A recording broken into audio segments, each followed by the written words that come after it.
¿Qué tal, Pablo? ¿Cómo estás? Buenas noches. Hola Agustín, buenas noches y muchas gracias por la invitación. Así que todo bien aquí, No, al gracias a contrario. Dios. Al contrario, gracias a vos. Para mí siempre es un gusto invitarte acá al canal y después esto, como siempre, será pasado también a YouTube. Bueno, para la gente que no conoce a Pablo, Pablo Muñoz Iturrieta es argentino, vive en Canadá, es doctor en filosofía, se dedica o se ha dedicado en los últimos años sobre todo al estudio de la ideología de género, ha publicado varios libros, entre ellos Atrapado en el cuerpo equivocado, que ha sido un libro de mucho éxito y de mucha referencia en la lucha contra la ideología de género, y nos hemos enterado hace creo que 48 horas que el libro ha sido censurado en Amazon. Es decir, mucha gente de muchos lugares del mundo compraba su libro versión digital, sobre todo, supongo yo, a través de la cadena de Amazon, y hoy el libro ya no está disponible. ¿Qué ha pasado, Pablo, si nos querés contar?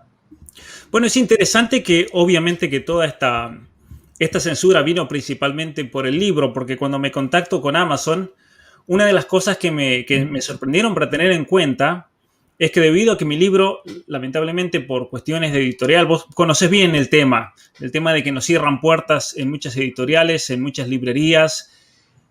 Una de las maneras más fáciles de que el público en cualquier lugar del mundo lo obtenga es por medio de Amazon y lo pueden leer en su teléfono, en su tablet, donde sea. Gente hasta de China me han comprado el libro, de Japón, en Europa, Impresionante. en todos los países, en Latinoamérica también, obviamente el mercado de Estados Unidos y demás.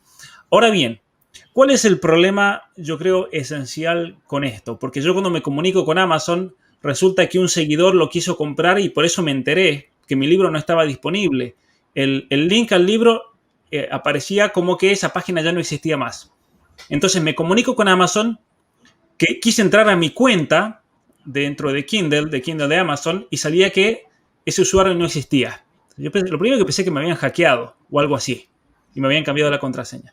Y resulta que al rato recibo un email de Amazon diciéndome que yo había violado los guidelines, como se diría en español, las reglas con respecto al contenido de un libro. Es decir, por cuestionar la teoría del género y cuestionarla fundamentada en la ciencia, fundamentada en una filosofía fundamentada, que eso es lo que interesa aquí. ¿Sí?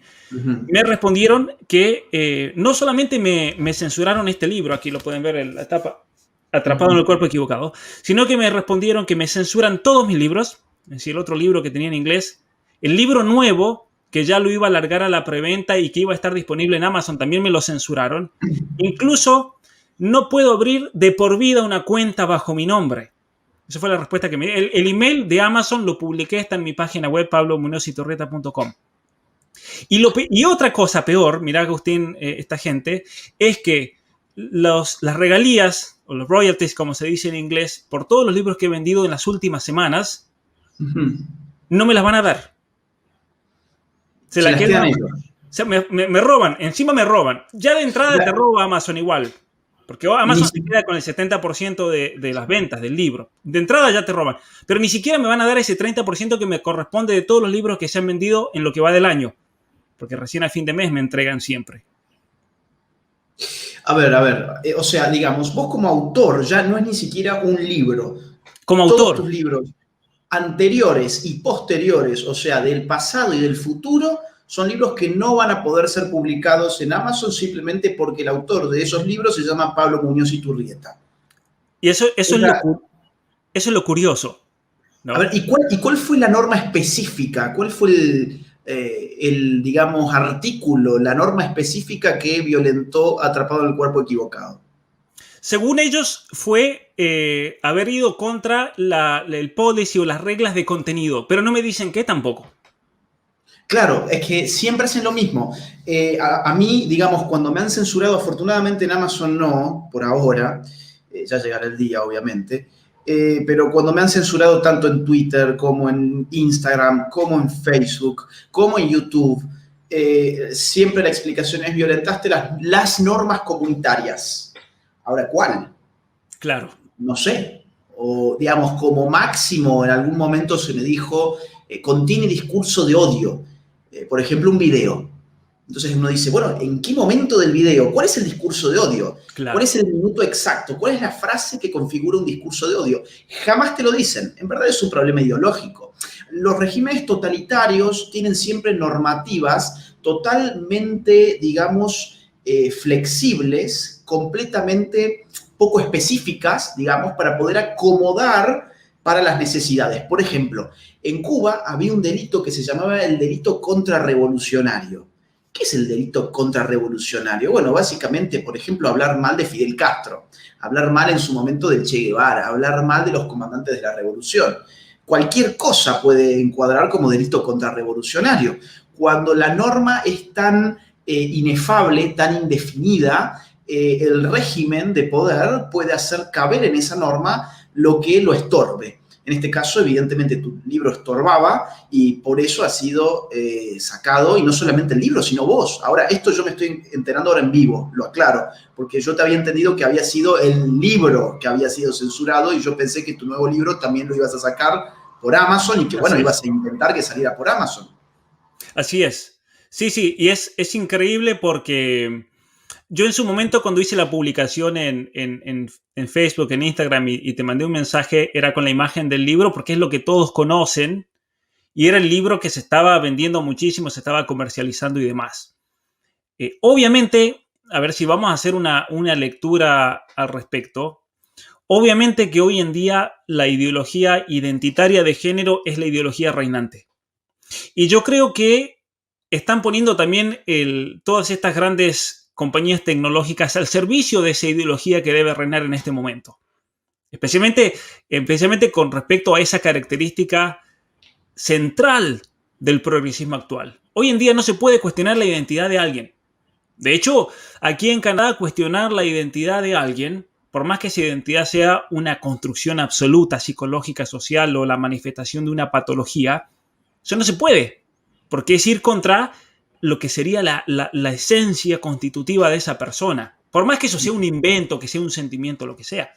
Y entonces yo creo que el sacar un libro que te traiga toda la ciencia hasta el momento, hasta el año 2019. De hecho, la edición igual en Kindle viste que en Kindle podés ir actualizando. Eso es lo bueno, al menos de Kindle, que vos compras un libro en Kindle y si el autor va agregando capítulos o va agregando investigaciones, que es lo que iba haciendo yo. Cada vez que salía un estudio científico que demolía otro aspecto de la ideología de género, yo lo agregaba inmediatamente, ¿no?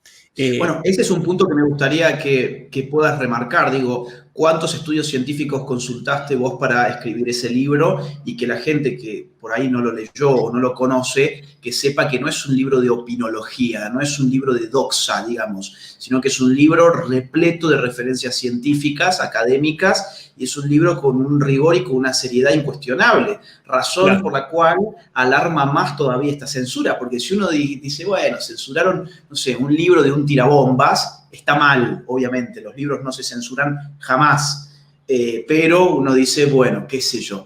Pero en este caso, un libro que hace un estudio sobre distintos estudios científicos y que fundamenta en base a estudios científicos recientes y que se están actualizando permanentemente, evidentemente vos eras digamos, una piedra en el zapato para esta gente. ¿Cuántos estudios científicos respaldaban el contenido de tu libro, más o menos? Mira, lo que hice yo fue, como bien sabes, hacer un marco filosófico criticando y demoliendo todos los distintos presupuestos de la teoría del género. Y para tratar cada punto en total, cito aproximadamente 800 artículos científicos que van desde la embriología, la genética, la biología molecular, la endocrinología, la psiquiatría, la psicología clínica.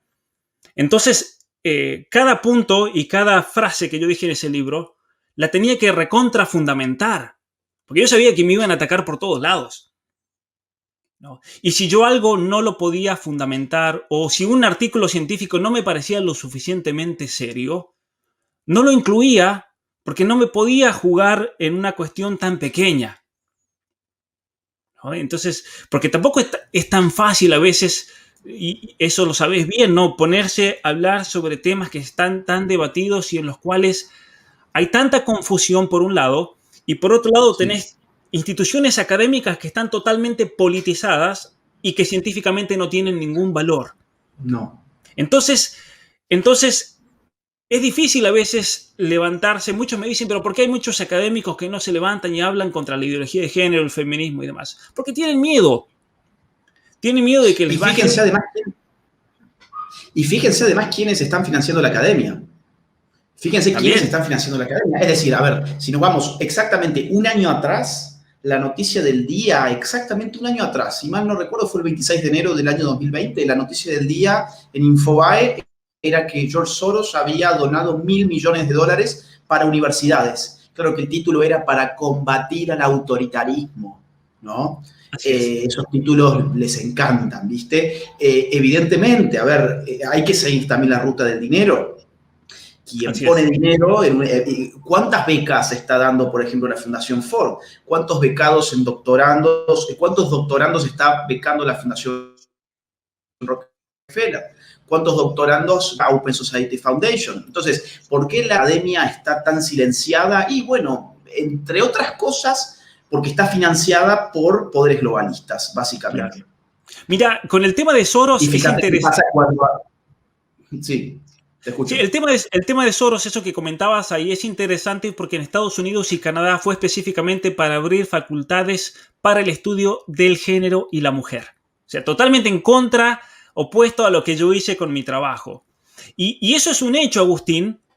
Es un hecho que yo lo he vivido en carne propia aquí en Estados Unidos y Canadá, porque tenés facultades, por ejemplo, que reciben mucho dinero de alguna fundación y entre las cláusulas tienen prohibiciones de hablar sobre ciertos temas. Esto es un hecho en los Estados Unidos y Canadá. ¿Y ahora qué pasa con este tema? Por ejemplo, yo lo mencionaba y lo hemos hablado en otra ocasión, la sociedad C.S. Lewis, como el escritor, el que escribió la Crónica de Narnia y demás, en Estados Unidos hay una asociación muy importante que ellos hacen un trabajo académico enorme y ellos tienen un plan en los Estados Unidos de comenzar una nueva universidad que vaya absolutamente en contra de toda esta basura ideológica. Es un plan muy bueno, es un plan que tienen a 30 años, lo cual me parece sensacional porque es una visión a largo plazo. Ahora están en el primer tramo de los 5 años y si en ese tramo funciona van a avanzar al segundo tramo y ahí luego tienen otro de 10 años y otro de 10 años para hacer algo serio. Y una de las cosas que ellos me contactaron para escribir un artículo sobre libertad académica, como ellos sabían que estaba metido con el tema del género, es el tema candente. Y para ese artículo que tuve que publicar, que sale ahora en 1 o 2 meses en un libro publicado en los Estados Unidos, tuve que hablar sobre la libertad académica y cómo se está violando en la actualidad. Entonces puse tres casos particulares. Uno de ellos es la ideología posmoderna que se está imponiendo en la universidad y nadie puede ir en contra de lo que es el género, de lo que es el feminismo. Pero el tercer punto va directo a lo que acabas de mencionar. En los Estados Unidos, estas grandes corporaciones tienen contratos con las mismas universidades. Por ejemplo, y hay una violación absoluta de libertad académica, porque la libertad académica, ¿qué significa? No significa solamente que vos y que yo, que podamos dentro de un marco académico poder investigar, poder hablar de nuestros temas, publicar, sino que también eso significa que la universidad puede elegir libremente a los profesores que la universidad crea que sean competentes para cumplir un cierto deber académico. Ahora bien, Planned Parenthood, por ejemplo, tiene un contrato con la Universidad de Columbia en los Estados Unidos, por los cuales tiene poder de veto para cualquier posición. Y no solamente eso, sino que Planned Parenthood subvenciona a distintas facultades y obviamente que eso no te lo van a decir, pero si Planned Parenthood te está subvencionando una universidad prestigiosa como la de Columbia, obviamente que no se puede decir absolutamente nada en contra, por ejemplo, del aborto de parte de esas universidades. Es imposible poder públicamente, y eso lo sé porque me he contactado con conocidos míos que fuimos compañeros de la universidad y demás que están haciendo algún estudio de postdoctorado en Columbia y me dicen que hay ciertos temas que no se pueden tocar. No se pueden porque te cortan la cabeza, porque no te dan el lugar, no te dan el espacio, porque se acabó directamente. No. Mira, yo nunca he sufrido tanta agresión como en los espacios universitarios. Es curioso porque, digamos, siempre que he necesitado ir a dar conferencias con la protección de guardaespaldas ha sido en universidades. Por ejemplo, incluso en un país que supuestamente es sumamente pacífico, hace gala de no tener fuerzas armadas y demás, como es Costa Rica, en la UNA, la Universidad Nacional de Costa Rica, Yo fui censurado, hubo todo un proceso judicial contra el rector y demás, y después cuando finalmente por orden judicial pudimos ingresar a la universidad, allí fue cuando tuvimos que ir con guardaespaldas porque había amenazas de grupos estudiantiles. Es decir, los grupos estudiantiles pueden amenazar, pueden amedrentar, no van a tener nunca ninguna sanción, y el clímax de eso se ve precisamente en los Estados Unidos, donde los campus a veces literalmente se incendian porque va un ponente que no es del agrado de los estudiantes radicalizados.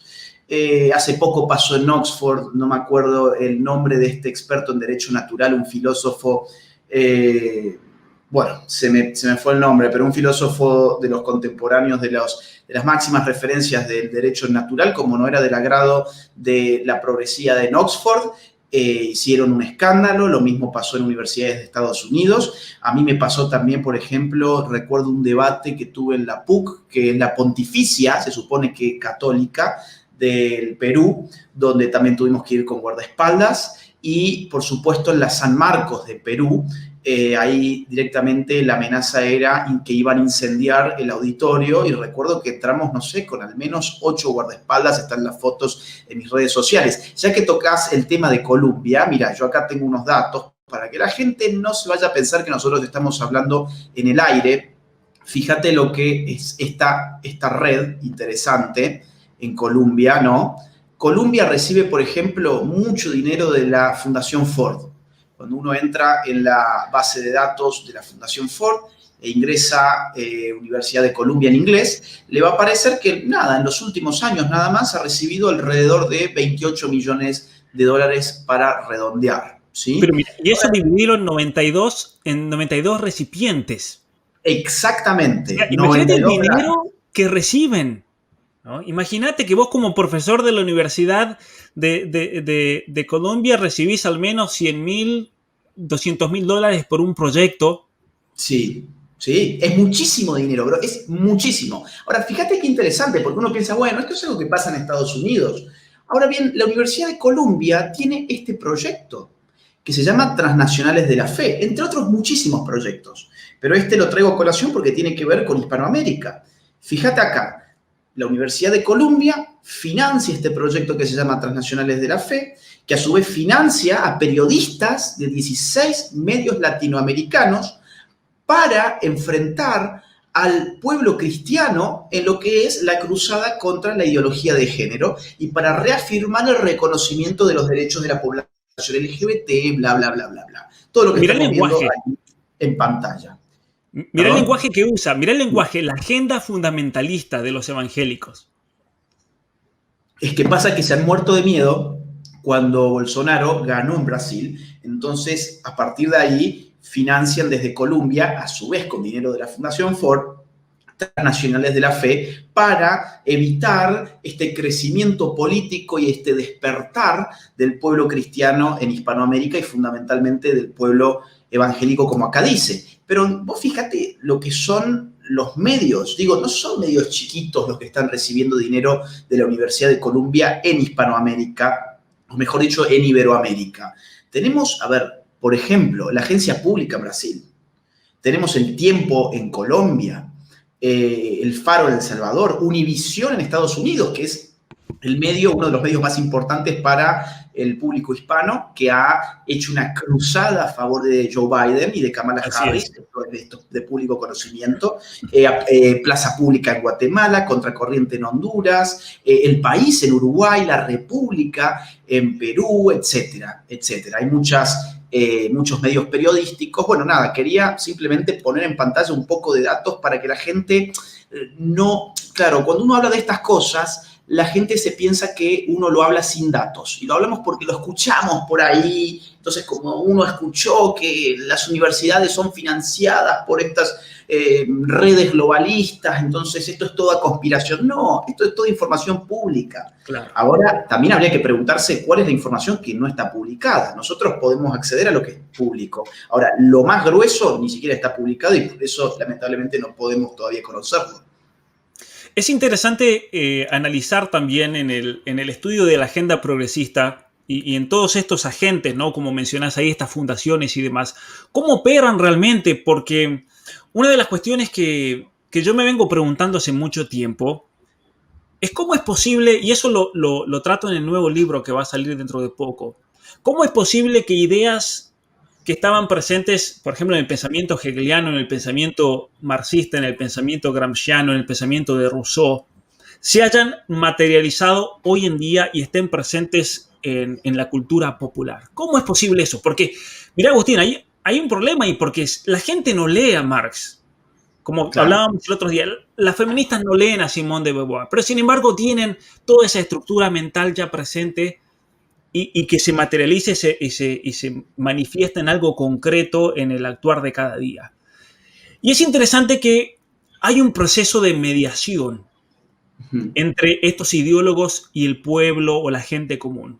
Y ese proceso de mediación a lo largo de la historia lo han cumplido distintos agentes. Y esto no es ninguna teoría de la conspiración ni nada. Esto está demostrado, por ejemplo, que el romanticismo, esa corriente que fue una corriente poética, literaria, artística, una Ujú. corriente del siglo XIX, fue esencial y clave para bajar las ideas de Rousseau y las ideas de Hegel al común de la gente, por medio de la poesía. Y fíjate que si vos lees los ideólogos, como en un momento lo trato en mi libro, los ideólogos del siglo XVIII, yo te aseguro que si yo a una persona que no conozca las escrituras de ciertos de estos personajes, yo le doy un párrafo, va a pensar que eso lo escribió una feminista en Twitter, cuando son escritos del 1700, fines del 1700, principios de 1800. Lo que pasa es que eso tardó mucho en materializarse y convertirse, por así decir, en parte de esta cultura identitaria, esta revolución identitaria que vivimos hoy en día. Pero así como tenés, por ejemplo, estaba hablando del tema del romanticismo, que es algo que está demostrado académicamente, hoy en día los que cumplen ese factor de mediación entre los ideólogos o estas ideologías y el pueblo, los tenés, son estos periodistas pagos. Son estos Exacto. escritores bestseller que aparecen todos en el New York Times. Fíjate que en el New York Times tenés muchos escritores en los Estados Unidos que venden muchísimo más que los que aparecen en el New York Times, pero no son parte de esta agenda Ujú. progresista. Y entonces, si no sos parte de esta agenda progresista, no vas a aparecer en el New York Times, incluso si sos el autor que más ha vendido en la historia en Estados Sí. Unidos y Canadá, que fue el caso de Jordan Peterson.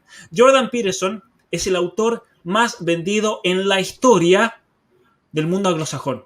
En Estados Unidos, el segundo, que es esta Margaret Atwood, la diosa del feminismo, y en Canadá, esa mujer aparece en todas las listas, pero Jordan Peterson, que la sobrepasó y la hundió, por así decir, en el ranking, jamás apareció en el ranking de los autores más vendidos en la lista del New York Times, porque no es parte de este grupito. Claro, exactamente. ¿Me escuchás vos? Te ¿Me estás escucho bien. escuchando? Sí, te escucho Ah, bien. ok, porque pensé que se había trabado un poco. Mira, es muy interesante esto que me estás contando, porque casualmente yo he estado trabajando en un tema similar y nunca lo hemos hablado. Al parecer, vemos nosotros las mismas cosas porque terminamos trabajando sobre lo mismo. Digo, mientras vos escribías tu libro sobre Atrapado en el cuerpo equivocado, yo estaba escribiendo el libro negro de la nueva izquierda y de hecho no salieron con demasiado tiempo de diferencia. Yo también estoy por publicar un nuevo libro y le dedico todo un capítulo a la sociología de los intelectuales. Y hay una teoría muy similar a la tuya que Se cortó ahí la señal de Agustín, parece.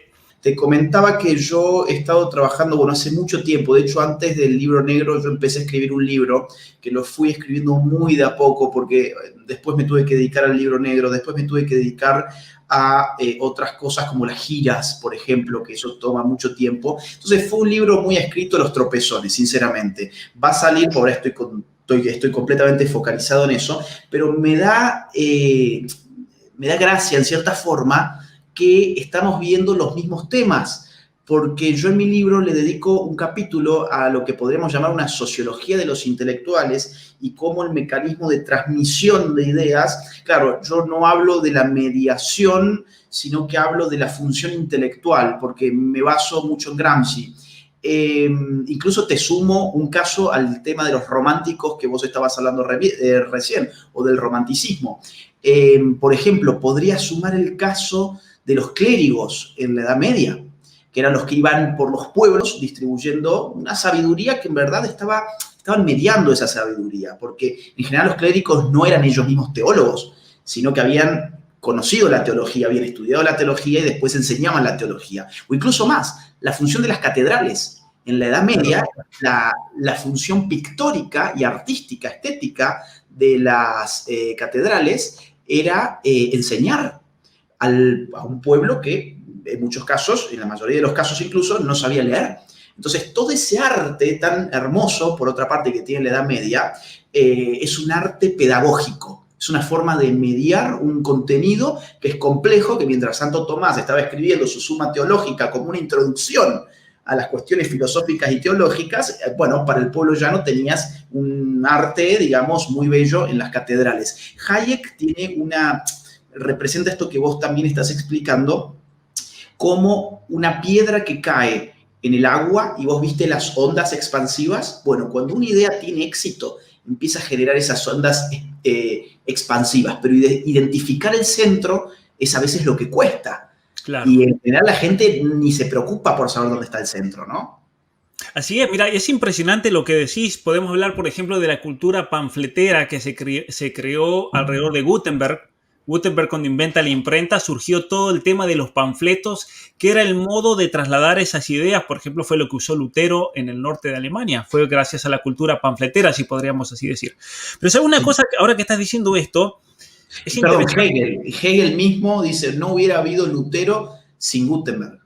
O sea, no hubiera habido Lutero sin la imprenta, ¿no? Claro, y es por ese factor que yo menciono en mi libro de la mediación. Pero fíjate una cosa.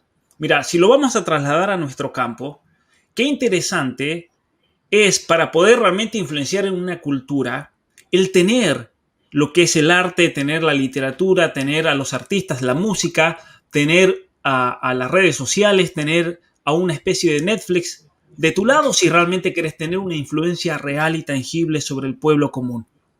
Porque, en definitiva, y esto lo escuché en un video, una entrevista que le hicieron a Javier Milei hace un par de meses, y él decía, podemos estar de acuerdo, ¿no? Él decía, esto no es batalla cultural, porque si fuese una batalla cultural estaríamos de igual a igual, pero ellos tienen todos los medios de comunicación, ellos tienen todas las redes sociales que pueden aplicar censura a izquierda, derecha, como quieren, y entonces al no estar en igualdad de condiciones, no se da eso. Pero lo que voy es a lo siguiente, realmente, la importancia de la transmisión de la idea para que llegue al común de la gente y se haga algo tangible y de alguna manera penetre en lo que, por ejemplo, el filósofo canadiense Charles Taylor llama el imaginario social. ¿Qué significa el imaginario social para Taylor? Significa cuando una idea, una visión de la realidad penetra en la estructura, por así decir, por la cual una persona comprende la realidad y se mueve en el día a día. Hoy en día, el feminismo lamentablemente se ha convertido en el imaginario social de muchas personas. Es increíble. Pues sí, pero ¿cómo puede ser, digamos? Es un virus. ¿Cómo puede ser? Bueno, pero un virus ha penetrado realmente y ha reestructurado el modo de ver la realidad de un grupo de personas. Podemos hablar de la cuestión del género. ¿Cómo puede ser que, por ejemplo, hay personas que crean que una niña puede estar atrapado en el cuerpo de un niño y hay que liberarlo, por ejemplo? Es una locura, eso es algo que va contra incluso el mismo principio de no contradicción, es aparte de ir contra toda la ciencia y demás, pero con un poco de sentido común te das cuenta que eso es una locura, pero hasta ese sentido común falta en este grupo de gente que lamentablemente ha sido por así idiotizado, ¿no? Exactamente. Y fíjate qué interesante este comentario que nos dejan. Dicen, los medios de comunicación son medios de normalización. Ahora bien, si vos te fijás, los medios de comunicación no pueden, vivir en la lógica de la normalidad. El hombre común no da rating. El medio de comunicación se basa no en la normalidad, sino al revés, en la excepcionalidad. Lo que vemos en la televisión siempre es excepcional. Cuando hay algo normal que aparece en la televisión, bueno, eso ya no despierta interés, entonces o se cambia de canal o se apaga la televisión. Una noticia es noticia porque representa un momento excepcional o un hecho excepcional, un acontecimiento, ¿no? Entonces, yo diría, estamos viviendo en una época en que se está normalizando la anormalidad, en verdad. porque el hombre común no está representado en los medios de comunicación. Entonces, lo que los medios de comunicación están haciendo es normalizar la excepcionalidad. Mucho más ahora esto se puede aplicar no solamente a la subjetividad, sino al marco social más amplio de lo que han llamado la nueva normalidad, que ya ha dejado de ser un momento de excepción y ha pasado a ser un momento normativo, porque los medios han normalizado lo que en principio iba a ser excepcional. Entonces, los medios de comunicación efectivamente tienen un poder desmesurado, no solamente en normalizar una subjetividad, o sea, configurar un sujeto, brindarle identidad a un sujeto, sino que además son fuente de socialización.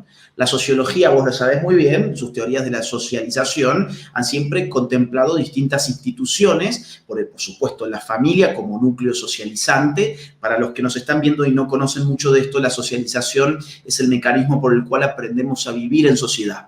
Entonces uno aprende a vivir en sociedad, en su familia, por ejemplo, uno aprende a vivir en sociedad en el colegio, entonces el colegio es otra institución de socialización, pero recientemente se ha tenido que agregar también los medios de comunicación como medios de socialización incluso más importantes que las propias familias.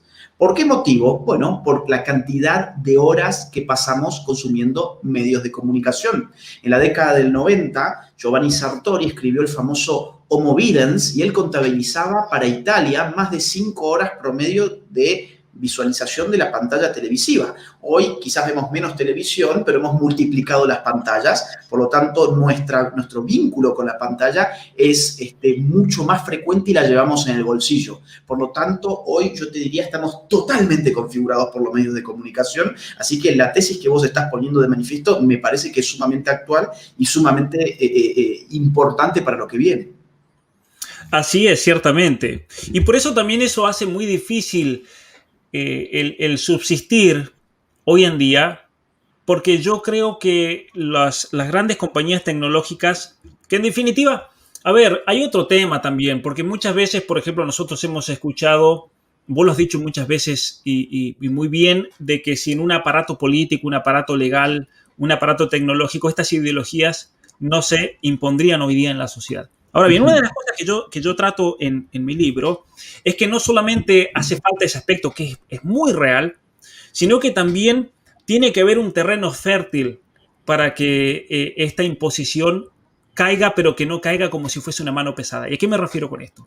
Que en la Unión Soviética los bolcheviques fueron a cortar cabezas y no les importó. Si no te gustaba, te ibas al Gulag, ¿no? Como hicieron, por ejemplo, el régimen castrista en Cuba y demás.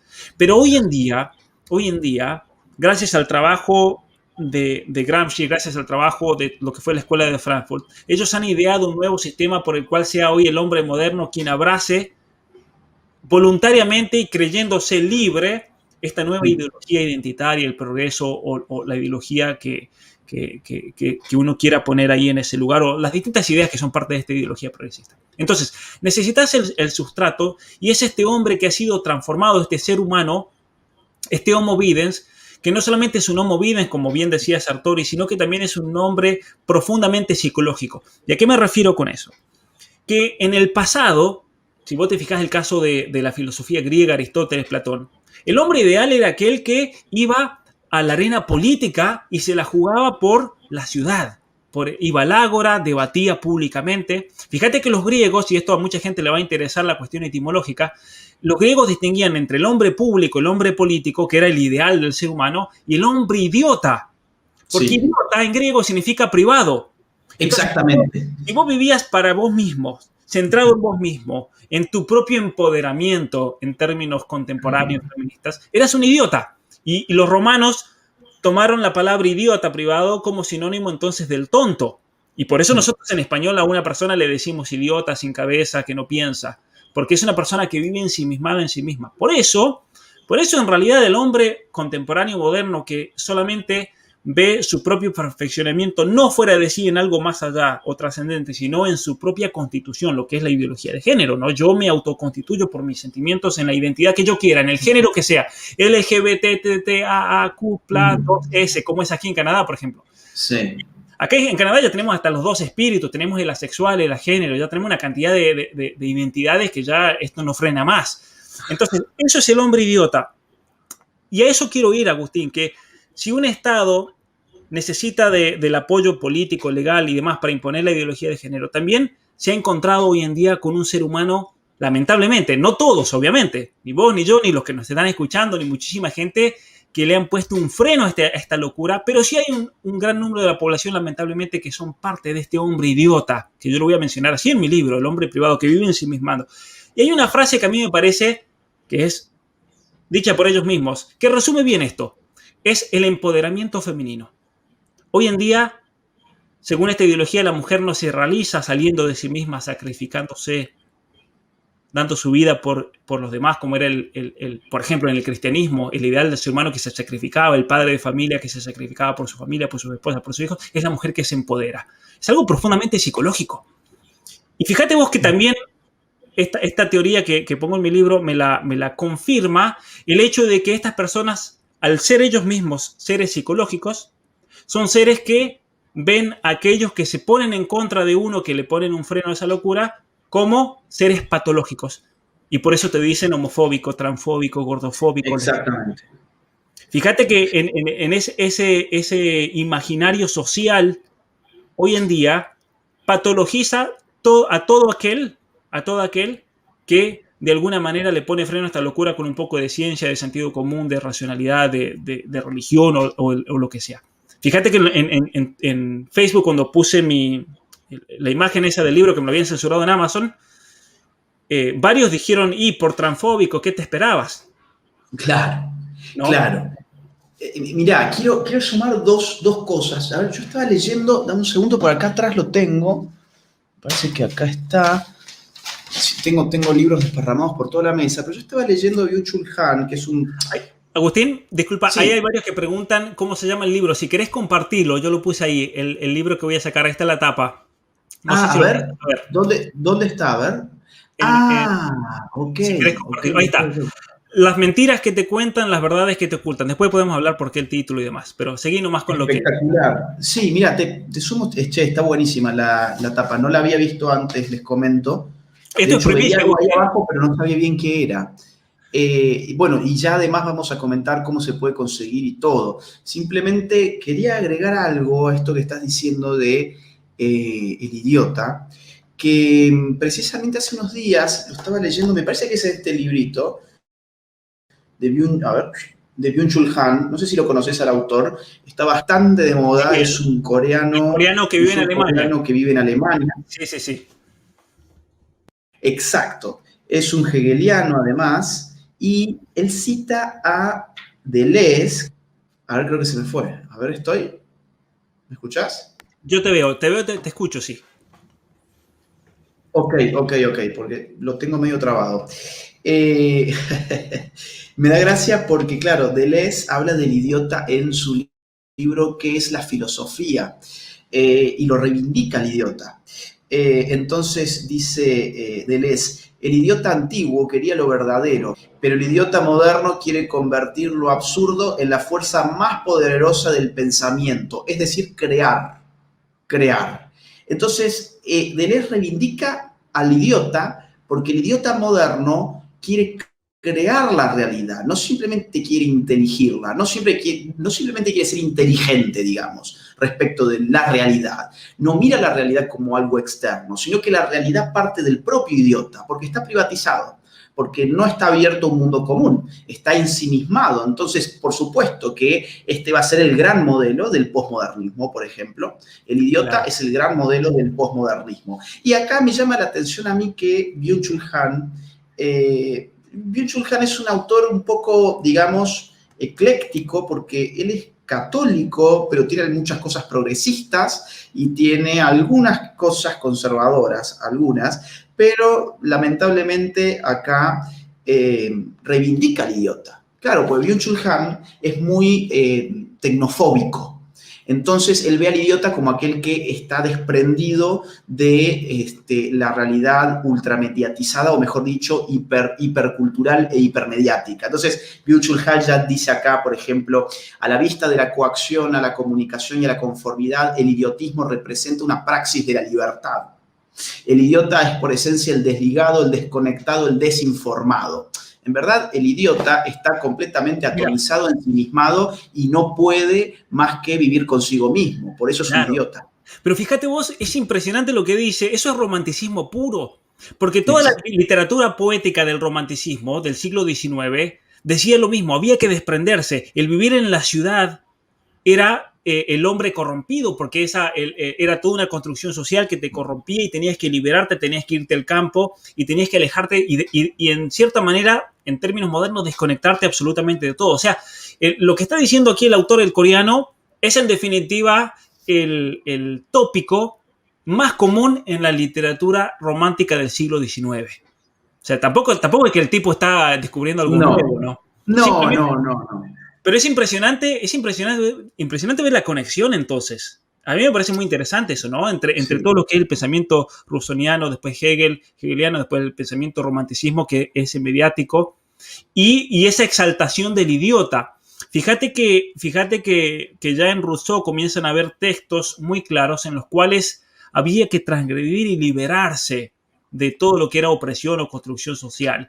Y que sí, el idiota actual, el idiota psicológico, una de las cosas que yo digo en mi libro, esta frase, mira, textual de cómo te la cito de mi libro, para el progresista contemporáneo, para este hombre psicológico, idiota psicológico, la idea, sus ideas, son más importantes que la realidad misma, ¿no? Que es, en definitiva, lo que plantea este tipo también. La idea es más importante que la realidad.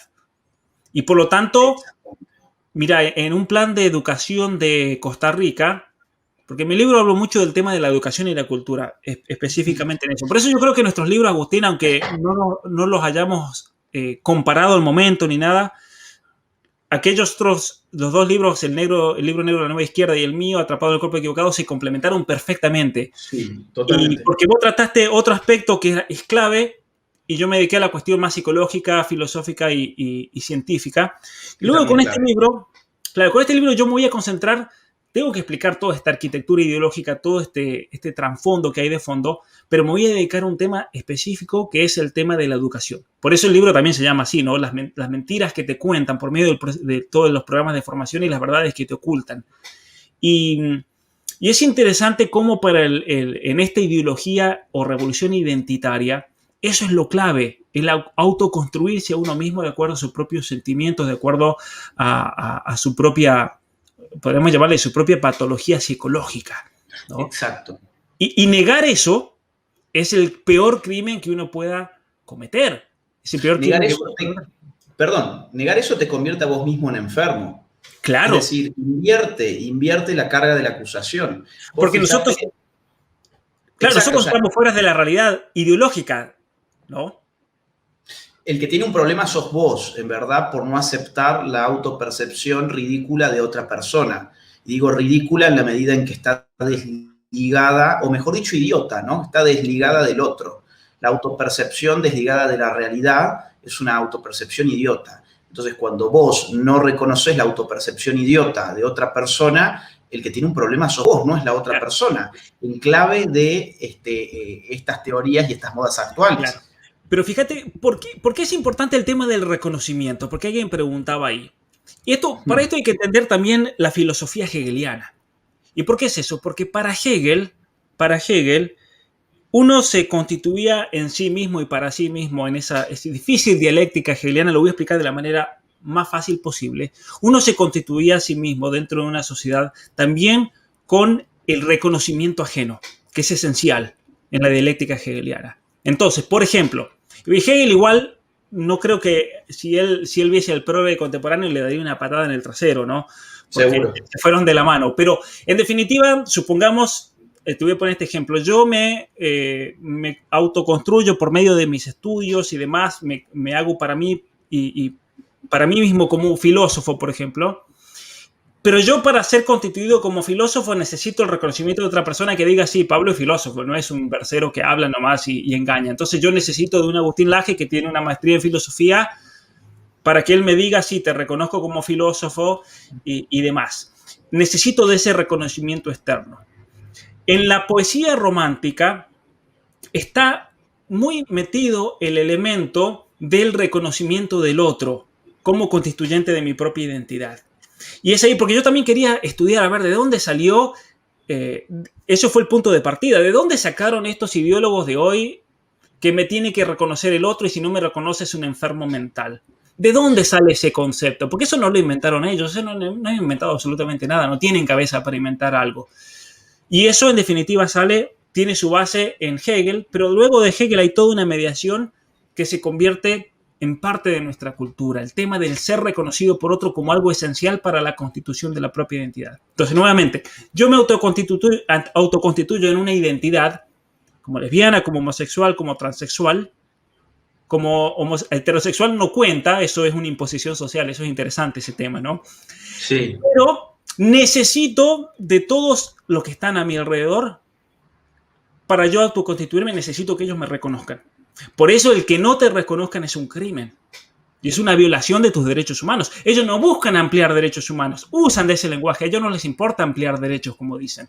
A ellos lo que les importa es imponer esa ideología identitaria. Y en definitiva no amplían derechos, sino que ellos lo que hacen es coartar derechos, como también vos lo has dicho muchas veces y lo decís en tu libro, coartás derecho porque te niegan tu propia libertad y responsabilidad de vivir de acuerdo a la verdad y afirmar la verdad de las cosas.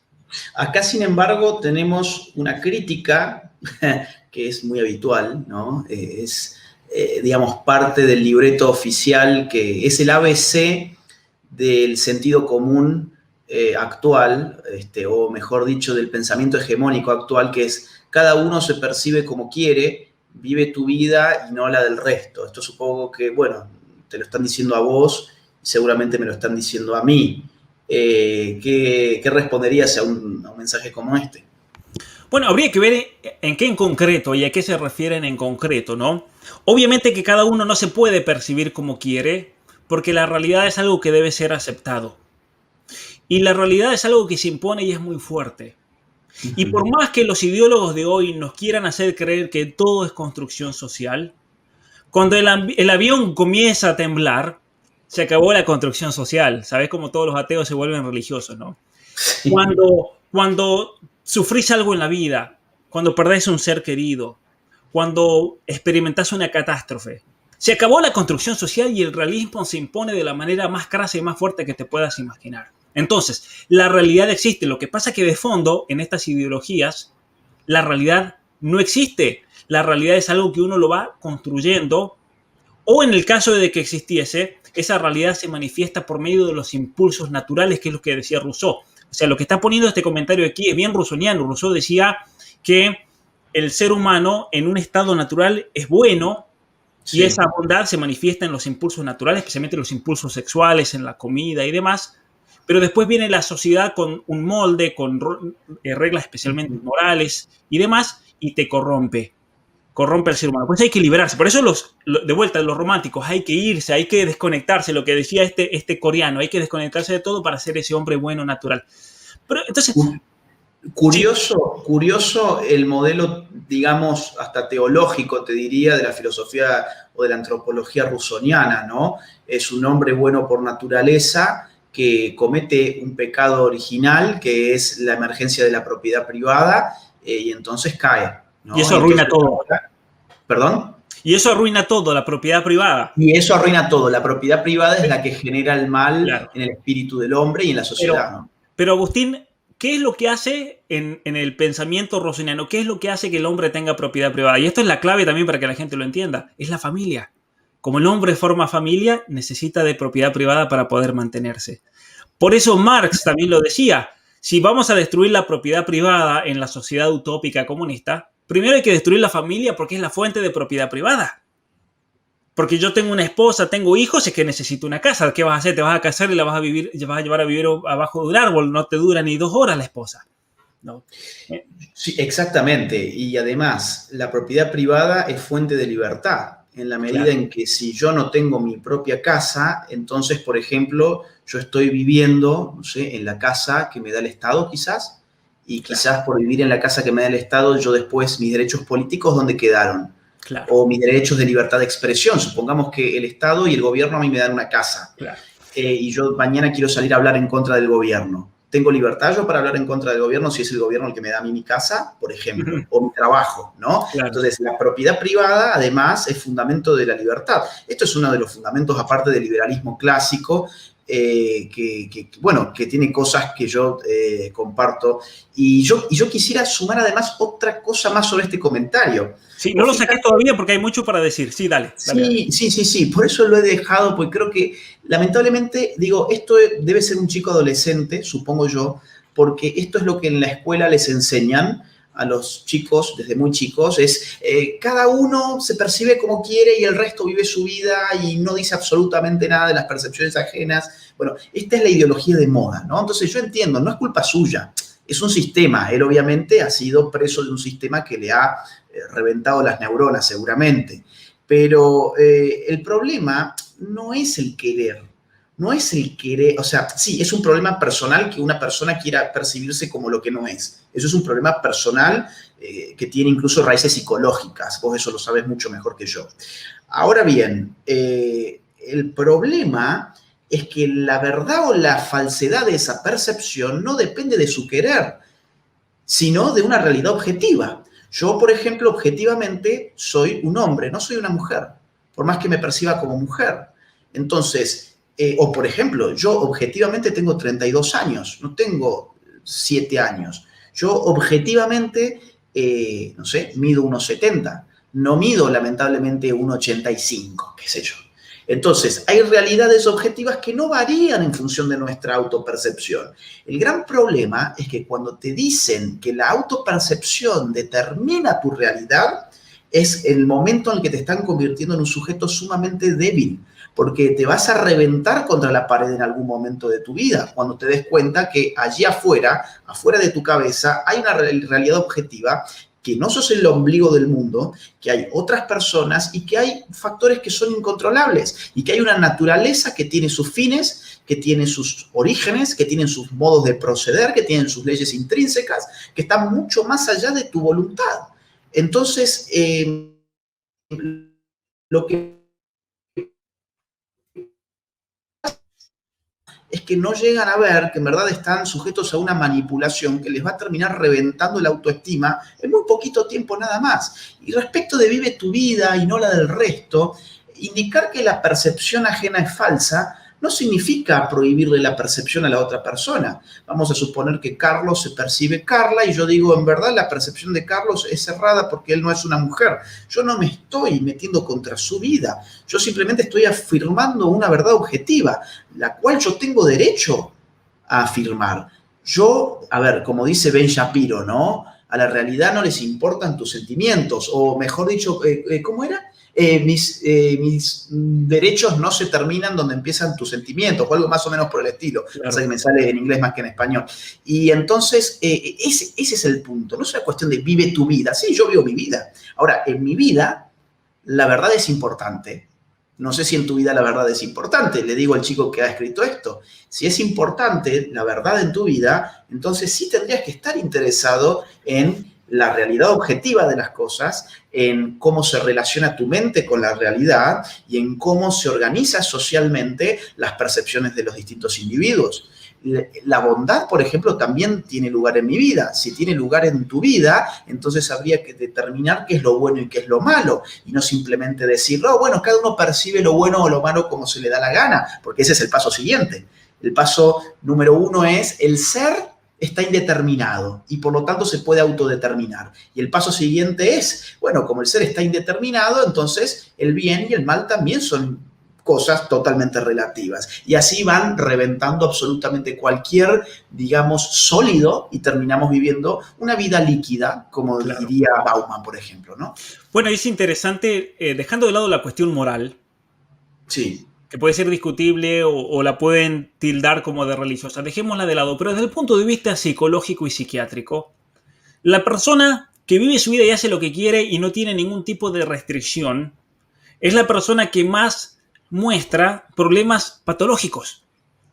A medida, y hay una correlación entre, mientras más liberado estés sexualmente, con la droga, con el alcohol, con lo que sea, más niveles de ansiedad, de drogadicción, de alcoholismo, de problemas patológicos vas a experimentar como persona. Eso es increíble. Eso es impresionante porque significa entonces que hay, como decías, dentro de la naturaleza humana, hay un fin que hay que conseguir en la vida. Y para eso hay que ponerse ciertos criterios en la vida también. Y entonces que alguien te indique que actuar de cierta manera te va a llevar o va a tener malas consecuencias, no significa de ninguna manera tampoco violar tu libertad o tu derecho o lo que quieras llamarle. Ujú. ¿No? Porque hay cosas que se siguen como se sigue un efecto de una causa. Y eso es inevitable.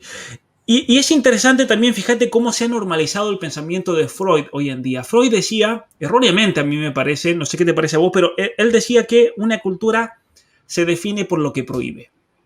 Yo creo que es una Sí. visión negativa y no es tan así tampoco. Pero bueno, Ujú. lo que él decía es, una cultura se define por lo que prohíbe. Y la cultura cristiana se definió a sí mismo por las normas sexuales y por las prohibiciones y por el matrimonio. Y él lo veía como algo malo al matrimonio, porque restringía, ¿no? Y entonces él decía que el ser humano, para poder realmente pasar a un nuevo estadio superior, esto del progreso, una nueva cultura, debía liberarse de todas esas normas morales y especialmente lo que decía Rousseau, expresar todos sus sentimientos naturales, especialmente en la cuestión de la sexualidad, que después se lo retoma la escuela de Frankfurt, ¿no? Hay una especie de freudianismo con marxismo, lo que hace Shulamit Firestone y demás. La eliminación de la familia. Es decir, en cuanto al ser humano, y esto es algo que se puede demostrar científicamente desde el punto de vista psicológico y sociológico, en cuanto el ser humano se libera a sí mismo de esas normas, termina esclavo de sus pasiones, como decían, por ejemplo, en el medioevo, ¿no? Es una realidad. Exacto. Si nosotros queremos triunfar en esta vida, para lo que sea, para la cuestión que sea, para trabajar, para estudiar en tu compañía, un elemento clave es el hecho de sacrificarte. Tenés que negarte ciertas cosas para poder escribir un libro. Tenés que sacrificarte. Porque cuántos temas hay para estudiar, pero uno tiene que tomar una decisión. Y eso seguramente que te pasa mucho como me pasa a mí. Muchas veces a mí me gustaría escribir sobre esto, después por aquello. Me vienen 10.000 ideas, pero tenés que sacrificar y tenés que empezar a cortar y si no me voy a concentrar en este tema. Porque si no es Bueno, imposible. siempre en la vida uno tiene que dejar cosas que al corto plazo les gustaría más. De hecho, la inteligencia en cierta manera consiste en eso, en dejar cosas que al apetito, valga la redundancia, le apetece más de forma inmediata e instintiva en comparación con otras cosas que incluso pueden causar hasta displacer, Claro. pero que a largo plazo son necesarias. Por ejemplo, ¿qué hago? ¿Me quedo jugando a la PlayStation o me voy a buscar trabajo? Bueno, mi instinto es me quedo jugando el PlayStation. Claro. O sea, al corto plazo eso me insume mucho más placer que salir a buscar trabajo. Ahora el problema es que dentro de un mes, 2 meses, 3 meses, ya no voy a poder pagar ni la luz que tengo que usar para jugar a la PlayStation y probablemente tenga que vender la PlayStation para poder comprar comida. Entonces, la vida inteligente se trata precisamente de la capacidad práctica de analizar el futuro. El hombre es el único animal que puede prever el futuro. Y como puede prever el futuro, puede ordenar la acción humana en función de una inteligencia práctica de la cual carecen el resto de los animales. El problema con lo que vos estás planteando es la animalización, en un sentido peyorativo, del hombre en cuanto a reducirlo a su puro instinto. Y un poco de eso había también en todos estos freudo-marxistas. Se me viene a la cabeza Wilhelm Reich, por ejemplo, ¿no? Totalmente. Hay que acabar con la sublimación. La civilización y su neurosis es un gran problema con el cual hay que cortar de raíz, hipersexualizando desde la infancia a los niños. Todas estas ideas de la revolución sexual Claro. y demás son ideas de animalizar a la persona en cuanto a vivir ahora ya mismo el placer inmediato y después ¿qué tenemos? Bueno, obviamente gente que no ha podido construir sus vidas. Incluso Herbert Marcuse, me estoy acordando de Eros y Civilización, un hombre de la escuela de Frankfurt y un libro de la década del 50, si mal no recuerdo, del 53, 57, pero fue un libro que impactó muchísimo en mayo del 68. Y fue un libro clave también de la revolución sexual de esa época. Él hablaba de que la revolución o la rebelión juvenil, en este caso del 68, tenía que pasar por, digamos, desublimar al hombre. El hombre no puede reprimir sus instintos, al revés, tiene que abrirse a todo lo que le produzca placer inmediato para poder vivir otro tipo de vida. Bueno, esas son las ideas que llegan hasta hoy. De hecho, Marcuse hasta llegó a reivindicar a los drogadictos como la vanguardia revolucionaria en tanto y en cuanto vivían el futuro revolucionario en sus nuevas sensaciones que se las daban con las sustancias que ingerían. Era una locura, pero estas son las ideologías que, como vos marcabas recién, los mediadores terminan llevándonos a, bueno, a nosotros y al hombre común, obviamente, ¿no? Porque hoy uno prende, no sé, Jorge Rial, y estaba hablando un mini Marcuse, que nunca leyó a Marcuse, pero que está impregnado de Marcuse, por ejemplo, ¿no? Claro. O ponés Tinelli, o ponés lo que fuere, así, digamos, por no decir los profesores universitarios, vamos a lo más básico de la cultura, o escuchás reggaetón, o estás consumiendo todo el tiempo esto de que la vida se trata de drogas, armas, mafias, narcos y putas, ¿no? Chicas que les pagas para que estén ahí con vos. Bueno, eso es lo que hoy vende la cultura. Y eso es lo que se viene vendiendo, en verdad, desde la academia y desde los intelectuales desde hace mucho tiempo. Bueno, y ese es el mundo de Rousseau, ese es el mundo de Freud, ese es el mundo de Wilhelm Reich. Es increíble cómo eso se ha materializado en la cultura de hoy, se ha hecho parte de la cultura. Es decir, estos tipos, si viviesen hoy, dirían realmente mis libros construyeron la civilización que vivimos en la cual vivimos en la actualidad. Lo que pasa que, y ahí volvemos de vuelta al tema de antes, no han podido conquistar a todos y hay personas en el mundo de hoy que viven según paradigmas que son anteriores. Ya sea porque tiene una visión cristiana de la realidad, una visión trascendente, una visión del hombre como alguien que debe florecer por medio de la virtud, del esfuerzo, del trabajo, de la familia, de la patria, el sentido de la patria, los patriotas. Y entonces son los transgresores que hay que eliminar. Y son esos los que hay que cancelar y hay que destruir. Y por eso también, fíjate el insulto que muchas veces nos profieren. Ustedes son medievales, ustedes atrasan 25 años o atrasan 50 años. Sí. Una mujer, fíjate, en Facebook hace unos días una mujer como de 80 años me dijo, vos atrasás 50 años, me dijo, con el tema del aborto. Y yo le digo, ¿y usted qué mejor quiere? Ahora tiene 30. ¿Entendés? Creo que fue el comentario con más me gusta y con más risa y demás. Pero fíjate en la mentalidad del mundo de hoy, el hablar de lo que estamos hablando ahora en este momento es transgresión, es enfermizo, es transfobia, es negar identidad, es negar derechos, es atrasar. Porque claro, ellos lo ven así, es volver a otro mundo, a un mundo en el cual veíamos las cosas de una manera totalmente distinta. Y eso yo creo que es lo que muchas personas conservadoras, cristianas y más tienen que entender. Que vivimos en un mundo que se maneja con otros paradigmas y entonces hay que ser inteligentes porque uno cuando habla o discute con esa gente, ellos se manejan con paradigmas que son totalmente distintos. Y hay que entonces saber y conocer al enemigo para manejarse de acuerdo a su paradigma. ¿Y por qué no digo eso? Porque uno dirá, no, pero traicionas tu paradigma. No, porque ese paradigma que maneja el ideólogo del género, la feminista, está lleno de contradicciones. Porque la característica principal de todas estas ideologías, como es una idea que no tiene sustento en la realidad, es una mentira. Por eso el tema del título de mi libro, las mentiras que te cuentan, porque están sustentadas en mentiras en definitiva, y es por medio de verdades que yo quiero explicar en estos capítulos que uno le puede entonces retrucar a todas esas falacias progres que te quieren imponer en el día de hoy. Específicamente yo hablo del tema de la educación, pero son todos temas recontractuales. ¿Cuántas páginas tiene el libro, Pablo? El libro ya casi lo tengo terminado. Quiero hacerlo de más o menos 250 páginas de texto y después la página de la bibliografía. La bibliografía cito un chorro gigantesco de artículos científicos y demás como el otro, porque quiero que esté recontra bien fundamentado. Quiero que sea una bomba. Quiero que sea una bomba porque cada tema realmente es clave. Y no quiero que venga ninguno y me diga, no, pero mirá, no citaste esto, no citaste aquello. Para darle el gusto a todos los LGBT, les cito toda la literatura pro LGBT y se las reviento en un capítulo. Son una estafa. Mirá, Agustín, me leí más o menos unos 150 artículos científicos, entre comillas, que han salido a favor de la adopción de niños por parejas homosexuales. Y a estos artículos, que son una estafa, son todos un fraude, se los reviento todos uno por uno. Y lo hice y me tomé el tiempo, porque muchos de ellos me criticaban que en Atrapado en el Cuerpo Equivocado no incluí estos pseudo artículos científicos. Bueno, ahora se los incluyo, se los voy a reventar.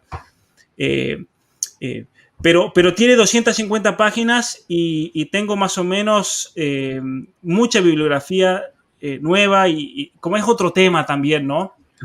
Pero en definitiva hablo de esta revolución identitaria y cómo por medio de la educación se está transformando la educación en una herramienta para adoctrinar a los niños y a los jóvenes por distintos programas. El programa de educación sexual es uno central ahí.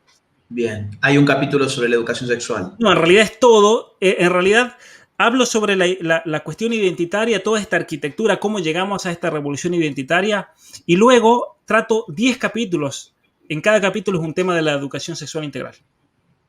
Perfecto. Sí. Pero son temas culturales muy actuales, entonces no hace falta para leerlo que alguien que tenga que ver con la educación sexual o que tenga hijos en la escuela ni nada, porque hablo de familias diversas. Ese es el título, por ejemplo, de un capítulo. Supongo que también haces análisis de medios de comunicación y cosas por el estilo, ¿no?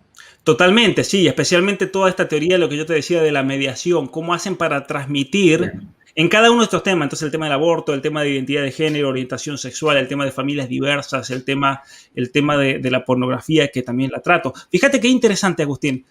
Ningún manual de educación sexual habla de pornografía, por ejemplo. Nada. Absolutamente cero. ¿Y por qué es eso? Porque de hecho la pornografía hoy en día es un vehículo de mediación para esta revolución sexual. ¿Por qué te crees que es gratis? ¿No? Porque es gratis y ahora se puede acceder de la manera que sea y es facilísimo. Porque tiene un propósito también de, por así decir, usando esta palabra que es tan común hoy en día, de reseteo cultural también. Sí, que está tan de moda la palabra reseteo. Ahora todo lo que resetea es fabuloso. Mira, estamos hace casi 1 hora y cuarto, entonces como, digamos, para responder las preguntas clave, que más o menos me las he ido memorizando recién, es obviamente, ¿dónde podemos comprar los libros? Es decir, ya no van a estar en Amazon, por lo que has contado. Bueno, entonces, ¿dónde se pueden comprar? Pueden ir a mi página pablomunoziturrieta.com y ahí hay un artículo que aparece al principio donde dice dónde se puede conseguir en todos los países donde está disponible. Está la página también atrapadoenelcuerpoequivocado.com, donde se puede comprar en papel en Canadá, en Estados Unidos, en México, en Chile, Argentina, en Colombia. En Argentina obviamente está en todos lados, en todas las provincias, tengo distribuidores. Pero estoy viendo la manera ahora, también está para toda Europa, se puede comprar en esa página. Estoy viendo la manera... Acabo de poner, para que la gente lo vea, ahí el cartelito Pablo Munoz. Sí, no gracias. Con ñ, porque no se puede, pablomunoziturrieta.com. Estoy viendo la manera de crear un sistema por el cual el libro también se pueda leer digital, ya que hay mucha gente que le gusta leer digital o está en países donde tal vez es muy difícil o sale muy caro traerlo por correo y demás. Estoy viendo la manera de crear un sistema para el cual, parecido al de Amazon, y ahí no me van a poder censurar ni nada, me van a tener que echar del servidor si me quieren censurar. Como Parler. Sí, como le hicieron a Parler, pero estoy viendo la posibilidad de crear un sistema, tal vez una aplicación o un sistema distinto donde podás descargar un tipo de programa y a partir de ahí podés leer todos los libros que he publicado y demás. Y el libro nuevo, Agustín, Las mentiras que te cuentan, las verdades que te ocultan, la preventa sale en las próximas semanas. Yo creo que a principios de febrero, sale la preventa y en marzo, si Dios quiere, va a estar disponible a la venta impreso y estoy viendo la manera de cómo solucionar la distribución digital del libro. ¿Y la preventa del libro, quien lo compra, después vos se lo mandás a su casa o es la versión digital? Para la preventa lo que quiero hacer es, ya que están colaborando y dándome una idea de cuánta gente también interés hay, por el mismo precio van a recibir la versión digital y la versión impresa una vez que salga el mes de marzo. Bueno, es importantísimo a todos los que puedan ayudarlo a Pablo, un lector un escritor cuando tiene que pasar por la censura, lo que hay que hacer es apoyarlo. Hay que entender de que si lo han censurado es por algo, es porque ha venido a atacar muy fuertemente la ideología de género y con la ciencia en la mano, y eso es lo que no han tolerado de sus investigaciones. Así que yo aprovecho para animar al público a que adquieran los libros de Pablo, pueden visitar ahí su página web, lo pueden buscar también con su nombre en las redes sociales. Yo no sé si vos tenés alguna plataforma tipo Patreon o algo parecido para que la gente se Sí. pueda suscribir. Ahí mismo en la página web hay una sección que se llama Apoyo, que me pueden apoyar con una suscripción mensual, pero también pueden ir a Patreon, me encuentran con mi nombre completo, ahí Pablo Muñoz Iturrieta. También estoy en todas las redes sociales. Ahí algunos preguntaban si tengo canal de YouTube. Sí, tengo un canal, ahí me pueden encontrar como Pablo Muñoz Iturrieta, así que los invito al que quiera suscribirse. Ahí ofrezco, bueno, distintas conversaciones de estos temas, cursos gratuitos que pueden tomar y disfrutar y aprender. Voy a comenzar a hacer, Agustín, sesiones de preguntas y respuestas, tal vez una vez a la semana, así que como me llega en cantidad de respuestas, a veces es más fácil responderla hablando que escribiendo y demás, voy a hacer también esa Excelente. actividad. Y posiblemente Buenísimo. poder formar, ¿no?, a los jóvenes. Entonces, a ver, varias invitaciones para la gente. De mínima, así, de mínima, suscríbanse en el canal de YouTube de Pablo, ¿sí? A ver, vamos a ser realistas. Que te corten el servicio de Amazon para vender un libro es un problema económico para un escritor. Es un problema económico impresionante. Y encima Entonces, no me devolvieron el dinero, peor. Encima no le han estafado de esa forma. Entonces, de mínima, algo totalmente gratuito que ustedes pueden hacer ahora es seguirlo a Pablo en sus redes y fundamentalmente en YouTube, donde supongo que monetizarás algunos videos, entonces eso también puede oxigenar un poco. En segundo lugar, aquellos que puedan y estén interesados, aprovechen y apoyen este nuevo libro, que otra vez lo voy a poner en pantalla, comprándolo de forma anticipada. Pablo les va a mandar el libro físico, les va a mandar el libro digital y van a haber apoyado a un escritor que está siendo perseguido por nada menos que Amazon, ¿sí? Es decir, si no estás en Amazon hoy, ¿cómo haces para ser escritor? Bueno, teniendo gente buena que te ayuda, por ejemplo, en una preventa. Y en tercer lugar, así digamos la opción de máxima, quienes se quieran comprometer realmente en apoyar, digamos, en un nivel máximo el trabajo de Pablo, tienen ahí en su página web los mecanismos para poder hacer donaciones periódicas, que es como muchos de nosotros nos financiamos, porque como siempre digo, nosotros no tenemos financiamiento ni de estados, ni de políticos, ni de empresarios, ni de empresas, ni de ONGs, ni de fundaciones. Tenemos nuestros financistas, que son el público que nos sigue y que respalda voluntariamente nuestro trabajo, así que pueden respaldar también el trabajo de Pablo en la página web, ahí como él indicó. Así que, bueno, por mi parte, Pablo, yo te agradezco mucho la comunicación y te dejo a vos el cierre para lo que quieras decir. Bueno, muchas gracias, Agustín, a vos también. Gracias por siempre todo el apoyo, tu amistad, las conversaciones interesantísimas que tenemos realmente. Así que esperando también tu libro. Alguno ahí preguntaba, el libro Contra la Ideología de Género, está impreso, así que este libro tengo otros medios de distribución, por lo cual Amazon no me lo ha podido censurar ni me lo va a poder censurar tampoco. Y lo que estoy trabajando sí es la versión digital para ver cómo podemos continuar entonces la redistribución de este libro.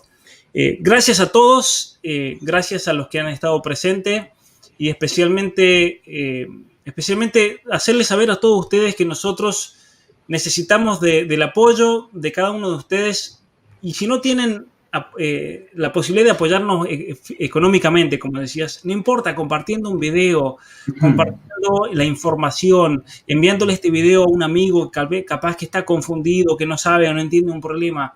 Porque muchas veces, muchísima gente me escribe y me dice, me aclaraste todo, yo estaba del otro lado y realmente vi esto y entendí finalmente de qué se trata, puede realmente salir de la trampa ideológica y demás, que eso es lo que más satisfacción nos da también, ¿no? El poder ayudar a otra persona realmente a formarse, a poder vivir mejor, a poder encontrarle sentido también a esta vida y especialmente unirse a esta gran batalla cultural en la cual estamos viendo hoy, porque esto significa ser revolucionario hoy en día, ir contra Amazon, estar con Amazon, con Soros, eso es muy, muy, muy fácil y mucho dinero, ¿no? Totalmente. Aquí Y está la última como para cerrar es, ahí vuelven a preguntar cómo pueden hacer para comprarlo anticipadamente al libro. Voy a que no poner, veo.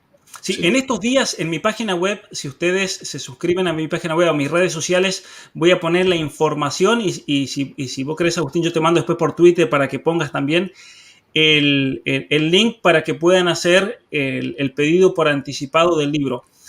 Hacer el pedido por anticipado del libro ayuda muchísimo. Le voy a explicar por qué. Porque Agustín y yo nos autosubvencionamos, nos tenemos que pagar la impresión, absolutamente todo. Nosotros no tenemos una editorial que venga y diga te contrato por escribir, nada, absolutamente cero. Entonces, si Por ustedes, más que, perdón, por más que nuestros libros vendan mucho más por más que que la sean mayor parte de bestsellers, los ¿sí? que la mayor parte de los libros que sacan las grandes editoriales, te pongo un caso, el libro negro sigue en la Argentina en el top 100 de los más vendidos y el libro negro de la Nueva Izquierda salió en el año 2016, hace 5 años, y Claro. lleva 5 años en el top 100, o sea, de los más vendidos del país hace 5 años. Ahora bien, ninguna editorial lo quiere imprimir. No es un tema de ventas, no es que, ay, bueno, estos se quejan, pero en verdad es porque no hay mercado. No, hay muchísimo mercado y muchísima gente comprando nuestros libros. ¿Y por qué se piensan que lo censuran a Pablo de Amazon? Porque tiene muchísimo mercado. Claro. Se estaba Entonces, extendiendo demasiado el libro. Ese es el problema, ¿no?